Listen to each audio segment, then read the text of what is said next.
Today we're going to make Mediterranean-inspired turkey zucchini meatballs for two. First, we're going to start with making the sour cream dipping sauce. Place all the ingredients in a small bowl. Stir well and set aside, or you can cover it with plastic wrap and chill in the refrigerator until it's needed. For the meatballs, we're going to combine all the ingredients except for the sunflower oil. We're going to mix this together with our hands until it's thoroughly combined. I've been thinking about myself today, thinking how I changed. Now let's scoop the meatballs into large golf ball sized pieces. You should get about 9 meatballs when you're all done rolling them. This is going to be a really wet mixture. Trust me, these are going to be some of the tenderest and moist meatballs you've ever had. They're so good and so full of flavor.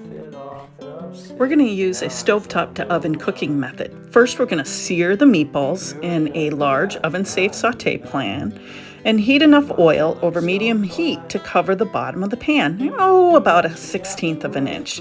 Now place those meatballs in an even layer and fry them until they're deep golden brown, about 2 minutes. We're going to rotate the balls and repeat on the other side. So we're only frying 2 sides total, and this will prevent them from drying out. Now for the second step, we're going to finish cooking the meatballs in the oven. What I absolutely love about these meatballs is they are an easy appetizer or can be one of many small dishes you serve for dinner. Looking for more recipes for two? Check out ourtablefor2.com.